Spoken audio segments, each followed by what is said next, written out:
we've always, I think, been content in a smaller space. It's about how much is enough in terms of how much is enough living space, how much is enough vehicle, how much is enough, income, and you can make your resources go a long way when you scale back your living footprint. It just allowed us to do what we wanted to do for, I think, a very reasonable outlay. You can love the idea of something, but you have to get in touch with your relationship with stuff, because so many of us who have lived a lifetime of families and working and moving from one house to another, you accumulate a lot of stuff over the years, and what are you going to do with that, or how are you going to stop bringing stuff into the home if you're all of a sudden living in 400 square feet rather than 2,400 square feet. Till you step back, things can't be different until you can imagine them, right? Living in a small space just invites you to look at a lot of things in a light that perhaps you haven't before. We just appreciate that we have so much flexibility. And for people who are retiring, I think most people will want their life to be less complicated, not more complicated. And when you have a small place, it's less work, period, which means you can sit on the deck and read your book. You can get on your bike and go for a ride. You can go to Joshua Tree for the day. Life is the little things, and if you miss that, all of a sudden you wake up one day and you realize the big things were pretty far and few in between. So what have you really been waiting for? Hello, my name is Kathy, and welcome to our tiny home in the beautiful Coachella Valley. This home was built in 2013 by a company in Salem, Oregon called IKEA, which is a wonderful, wonderful builder. We worked with them extensively over pretty much 6 months, all at a distance. We met them once on our way home from California, and then everything was done online. It is a 400 square foot park model, which is what is the requirement in this community. And it's quite unique for a bunch of reasons. First of all, when we were looking for a builder, we wanted someone who was going to build to a very high standard, who was concerned about fit and finish, about environmentally friendly building methods, about energy efficiency. There's a lot of windows in this place. They're all low-E double pane windows, so they're very efficient windows. It has extra insulation in the ceiling. Our landscaping plan included shading this end wall with the vegetation. And Jim and Cindy are the couple that own IKEA, and they were so tremendous to work with. We essentially met with them and explained what our lifestyle was, what our goals were for this home, and they managed to accommodate everything really perfectly. And on a pretty tight timeline. I think it was probably about 6 months total, perhaps. And then, of course, the unit was moved from Oregon, where it was built, to California. The deck that we had built, we had all of the deck and awning built, of course, after the fact by a great local contractor here. And we chose Trex deck model, or deck material, simply because of the climate here. There wasn't really very much that would stand up to the sun here in the summertime other than a concrete deck, which we didn't want. And so we have storage underneath it, which we really don't use for very much. So when we bought this lot, it was an RV lot, so the pergola was here as well as this shed. And it's really quite big. I don't know the exact measurements of it. We've had 30 people here in the pouring rain. So it's a whole other way of living or expanding your living space. The heating system and cooling system that we chose was a Fujitsu mini split, which we knew absolutely nothing about, of course. And it is just tremendous. It was more expensive than some types. It's very efficient. It's so trouble-free. You clean the filters a couple times a year. It requires virtually no servicing.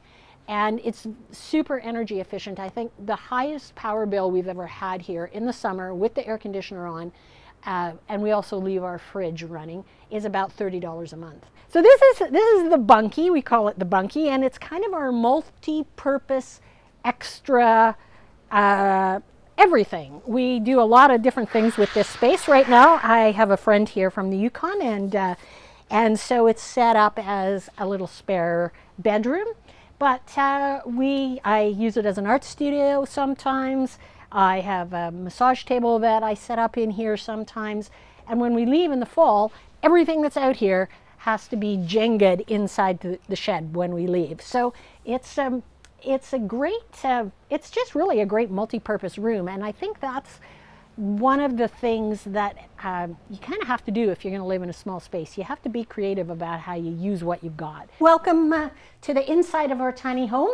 This, of course, is the living room, which is also our dining space.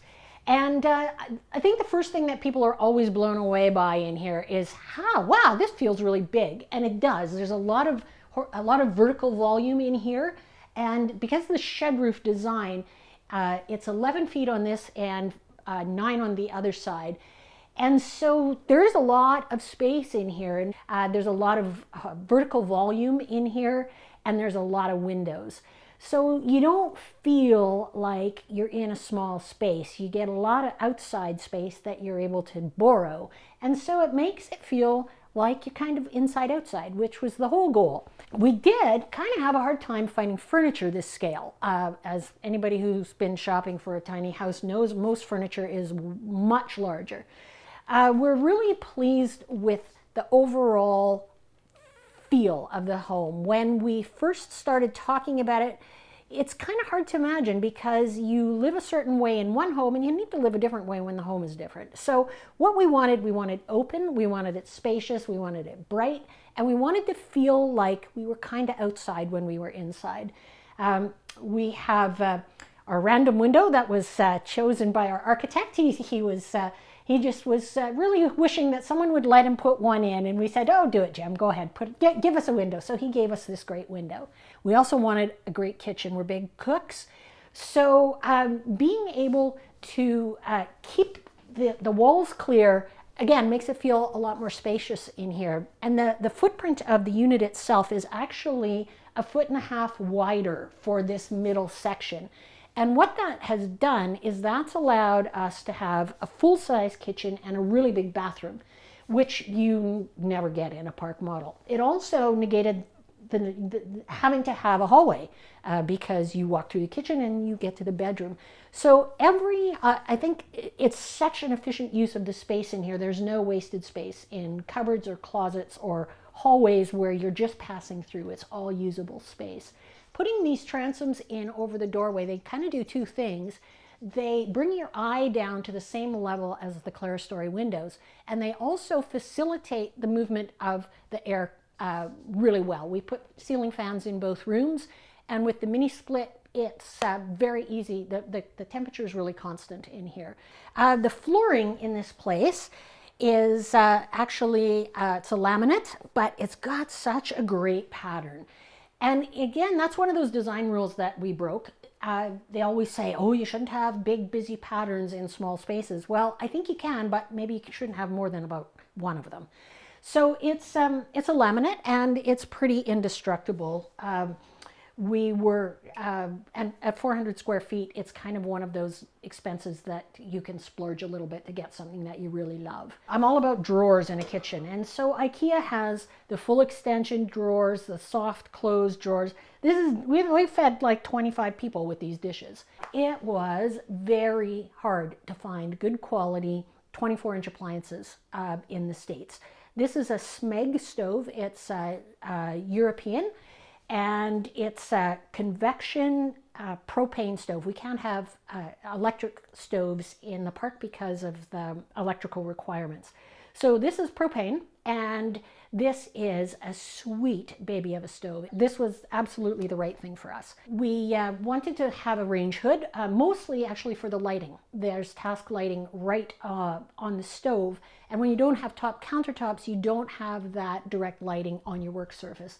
And the first fridge that we had was a Summit model, which was ghastly. It was terrible. And so we ended up having to replace it. And this is a GE counter depth 24-inch with the best thing is the ice cream drawer of happiness. And it's so efficient, again, because your freezer is, all of your freezer space is drawers. So you have full access to it without having to root around and haul stuff out and pile it up on your cupboard while you look for something. We have quite a lot of food in here, but it's also, again, it's really efficient. When you don't have a family of 6 that you're trying to feed out of a fridge, you don't really need a full-size fridge anyway. We put a single sink in here and no dishwasher because we are those people who like doing dishes, sadly. One of my most favorite things in our little home is this window that we wanted right on the countertop, right at that height. And mostly because we don't have a dishwasher. When you're doing dishes, you get the view into the yard and the fruit trees and the hummingbirds. And sadly, we only lived here for about 3 years before I figured out if you open the window, you can water all the flowers off the deck through the window, which, yeah, I'm a bit ashamed to say it took me that long to figure it out. But it's great. It's an interesting design piece as well, because you've got the Korean countertops, which we chose mostly because of weight. I have never had Korean countertops before, and I am a bit ambivalent about them. We're coffee people. We have our favorite little Mr. Bialetti guy who travels with us wherever we go, and we just like to have it all kind of in one place. We have a dog at home that we can't have here. So this is kind of our dog corner, dog/coffee corner. We have, again, this is where we, keep more coffee and tea things and knives. And this is all glassware and cups. And then this is, food storage and flower vases and cool glass things that I really don't know what else to do with, so I stick them in the cupboard. Garbage and recycling. Under the sink storage is just under the sink stuff. What is in this one? Oh yeah, just as like pitch and slam sort of things. This is dry goods, which we really have only devoted 2 drawers of it. There's, again, you can fit a lot of stuff in that square footage or cubic footage, I guess, when you're using it all. And this is, again, another place where you really appreciate those full extension drawers, because often they come out about 2/3 of the way and then you're trying to get your arm in there to get your stuff out. This is just all of your cooking tools, pots and pans, and bowls, the essential popcorn popper. So this is all dishes on this side, spices, handy again to the stove, and those things that you really don't use very often. But we even have a food processor, right, in a small space. That's great. Toaster and baking things, and then the obligatory junk drawer that I just don't know. I don't trust people that don't have junk drawers. Welcome to our bedroom. It's actually not a very big bedroom, but it has a lot of really functional storage space. Again, IKEA to the rescue. These are all IKEA cabinets, and it's hugely efficient when you can do vertical storage. So this is, kind of linen closet and everything else that you don't really know where else to put. And this little guy, I really like this little cabinet. I wasn't sure I was going to until I actually saw it. And I'm a painter, so I have art supplies squirreled away everywhere in this house, and they're supposed to kind of be in there, but they really don't. Why we really wanted this particular storage combination was it's not a full 24 inches deep like closets are, mostly because we wanted that extra bit of floor space around. So these are, I think, 16 inches deep, but again, hugely efficient. You can get so much stuff in these cabinets, and for the amount of clothing that we have here, that's plenty of room to hang those few things that you need to hang, and then there's lots of space, lots of pull-out space and shelf space. And so these two are actually a bit different, but not really. Chris got the shoes in his cabinet, and yeah, I think that I sure don't need any more clothes than this. This is a queen size bed, and there's still quite a lot of space in here. So I think that that going to the narrower or the less deep storage system was absolutely the way to go. It's especially great having the patio doors here. The blinds between the glass means you can have as much privacy as you want, but you can also lie in bed and drink your coffee and look at the orange tree. We have a great bathroom. This is quite a lot bigger than you're going to find in most park models. That seems to be where they sacrifice the space. And so you're very tight in most bathrooms. What we chose a double shower rather than a tub, which again, I think that was a good call. One thing, this is an IKEA vanity, which is brilliant. They run the plumbing down perpendicular, straight down from the back of the sink instead of straight out front, which is how they do P-traps. So again, you have all of this storage, which in a bathroom that's a lot. And it just keeps your bathroom space really clean and organized. You have to like your partner if you're going to live in 400 square feet. And I think we're really cognizant of how fortunate we are. You know, who gets to do this, right? No kidding. When we bought this place, we were still working. We had not even discussed our retirement word. It just kind of happened. Great painting group here that I have been involved with for a bunch of years now. That I feel really fortunate. They bring in great instructors. I have access to lots of workshops. We have a show this week. And so that's been a really great add-on for us to have kind of found that arts community here. And we came for the weather. We're big cyclists, like Chris even more so than me. We love being outside. We love coffee. We love going for walks. We are pretty easy to entertain. The focus, so much of the focus is about the money. Oh, you have to have this much money to retire. Well, you spend how much money you have. You know, we had years where we made more money, so you just spend more money. And I think that's what stops a lot of people from retiring earlier, is they just have this, oh my gosh, somebody gave me this number that I must have in order to retire. And I don't think that's true. You know, you can always make money. You can't make time. And so I think it was really great for us to just say, no, we're just going to do this. You need to be able to go with the flow sometimes and figure out how to make it work when your first plan didn't go as you thought it would. People talk about wanting freedom, right? They want to be free. And to us, that means you kind of get to do whatever you want to do. It's that ability that you own your own time. It doesn't belong to anyone else.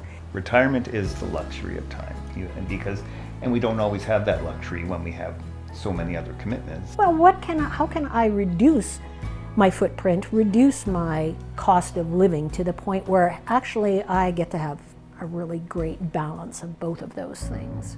And for people who are, again, thinking about retirement, you can't put a price on that. It's nice to have a partner that supports that and is just as excited about doing, taking advantage of whatever, life offers you. I think we're both just enchanted with the idea of, this is what life has to offer, and, look at all this great stuff that we get to do.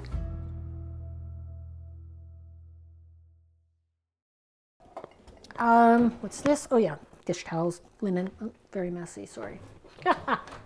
Online. Don't even say Tinder. No. No. No, my God, I don't no. even know what Tinder is. Yeah, that's I Oh. think that's that swipe thing. Yeah, it is. He cycled across Canada for his 50th birthday. Wow, that's impressive. Yeah. Yeah. We're especially good at buggering the day away. That is kind of our superpower. Yeah.